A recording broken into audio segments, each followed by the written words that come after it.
Bismillahirrahmanirrahim. Alhamdulillahirabbil alamin. Allahumma shalli wa sallim ala sayyidina Muhammadin wa ala alihi wa sahbihi ajma'in. Assalamualaikum warahmatullahi wabarakatuh. Teman-teman semuanya yang dimuliakan Allah Subhanahu wa taala, apabila kita mendengar surat Al-Waqiah, maka seakan-akan identik dengan urusan rezeki. Apakah benar seperti itu? Mari kita cek. Pada kesempatan kali ini saya akan membahas tentang keutamaan surat Al-Waqiah dan nasihat ulama yang berkaitan dengan surat Al-Waqiah itu sendiri.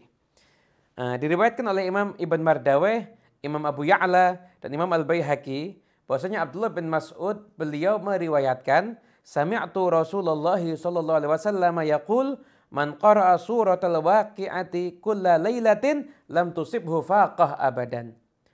Abdullah bin Mas'ud beliau menyatakan bahwasanya saya pernah mendengar Rasulullah sallallahu alaihi wasallam bersabda, barang siapa yang membaca surat Al-Waqiah setiap malam, maka insya Allah dia tidak akan terkena kefakiran. Gak akan sampai nasibnya itu menjadi orang yang fakir atau faqah. Faqah itu kefakiran yang dimaksud. Kemudian juga Ibn Mardaweh meriwayatkan daripada Anas bin Malik. Bahwasanya Anas bin Malik meriwayatkan bahwasanya Rasulullah SAW bersabda, suratul Waqiah suratul ghina, faqra'uha wa'allimuha awladakum. Surat Al-Waqiah itu adalah surat kekayaan. Maka bacalah surat Al-Waqiah dan ajarkan kepada anak-anak kalian. Imam Ad-Dailami dari Anas bin Malik juga sama, bahwasanya beliau mendengar Rasulullah sallallahu alaihi wasallam bersabda, "Allimu nisa'akum suratul Waqiah fa innaha suratul ghina." Ajarkanlah istri-istri kalian, anak-anak perempuan kalian surat Al-Waqiah. Kenapa? Karena itu adalah surat kekayaan. Nah, kemudian kita akan mendengar gimana sih komentar dari seorang ulama yang luar biasa, Habib Abdullah bin Alawil Haddad, dalam kitabnya Ithafus Sa'il bi Jawabil Masail. Habib Abdullah Al-Haddad menyatakan, fa'lam annahu warada anna qira'ataha kulla lailatin amanun minal faqah wa hiya al-hajatu ilal khalqi. A'ni hajatan tashinul insana fi dunyahu wa muru'atih. Ketahuilah bahwasanya telah datang riwayat bahwasanya membaca surat Al-Waqiah setiap malam itu menyebabkan seseorang akan selamat daripada kefakiran. Yang dibahasakan di sini adalah dengan kata-kata al-faqah. Apa yang dimaksud dengan al-faqah? Yaitu rasa dia itu punya hajat, rasa dia itu perlu, kepepet, harus minta kepada makhluk yang lain, makhluk Allah yang lain. Yaitu dengan hajat yang sekiranya bisa orang itu akan menjadi buruk urusan dunianya dan harga dirinya ketika dia itu kepepet dan akhirnya terus-menerus minta sama orang lain. Itu. Ya, surat Al-Waqiah menyelamatkan itu semuanya. Jadi kalau Anda sering membaca surat Al-Waqiah, apalagi setiap malam, sebagian ulama dari kalangan habaib menganjurkan untuk dibaca ketika ba'dal asar juga nggak ada masalah. Yaitu kalau Anda sering membaca surat ini, maka insya Allah Anda akan selamat. Urusan apapun Anda tidak harus mengemis pertolongan atau belas kasihan kepada orang lain. Kenapa? Karena surat Al-Waqiah adalah suratul ghina yang akan mencukupi Anda semuanya.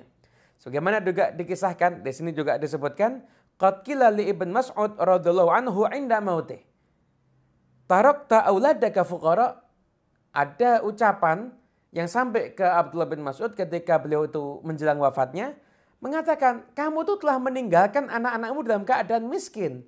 Maka beliau menjawab, ma minhum ahadun illa wa qad a'taituhu kanzan wa huwa suratul Waqiah. Enggak ada satupun di antara anak-anakku kecuali telah aku kasih gudang kekayaan. Apa itu? Surat Al-Waqiah. Sekarang pertanyaannya nih, kita menyiapkan warisan untuk anak-anak kita mungkin ya.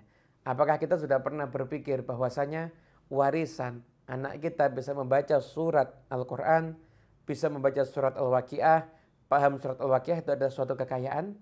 Abdullah bin Mas'ud menyatakan surat Al-Waqiah adalah warisan dan merupakan gudang kekayaan untuk anak-anaknya, sehingga beliau tidak pusing dengan tinggalan harta untuk anak-anaknya, namun beliau telah mengajarkan kepada anak-anaknya surat Al-Waqiah.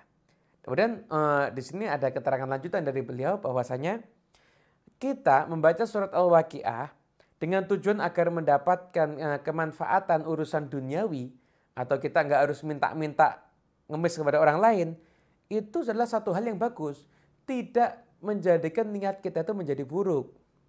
Jadi nggak ada masalah orang itu membaca ayat suci Al-Quran dengan niatan agar dia diberikan kemampuan finansial oleh Allah Subhanahu wa Ta'ala. Namun tetap idealnya ketika kita membaca surat Al-Waqiah mungkin, atau memperbanyak istighfar, atau memperbanyak sholawat, jangan hanya sekedar hanya agar dapat kekayaan, atau dijauhkan dari kefakiran, atau hajat kita kabul. Namun niatkan pula dengan bacaan tadi kita semuanya bisa menjadi orang yang dekat dengan Allah Subhanahu wa Ta'ala. Nah begitulah yang berkaitan dengan masalah surat Al-Waqiah dan permasalahan rezeki. Oleh karena itu, kalau kita kepengen diberikan kehidupan yang kecukupan oleh Allah Subhanahu wa Ta'ala, kita nggak harus minta-minta kepada orang lain, maka setiap malam mari kita semuanya membaca surat Al-Waqiah.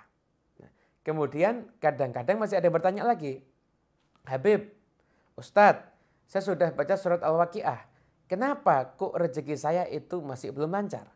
Kenapa kok saya terkadang masih harus minta kepada orang lain? Nah, berkaitan dengan jawaban itu, maka simak postingan kami yang setelah ini tentang bagaimana kalau udah baca Waqiah kok rezeki belum lancar, atau sholawat kok rezeki belum lancar. Kita akan jelaskan pada video yang berikutnya. Wassalamualaikum warahmatullahi wabarakatuh.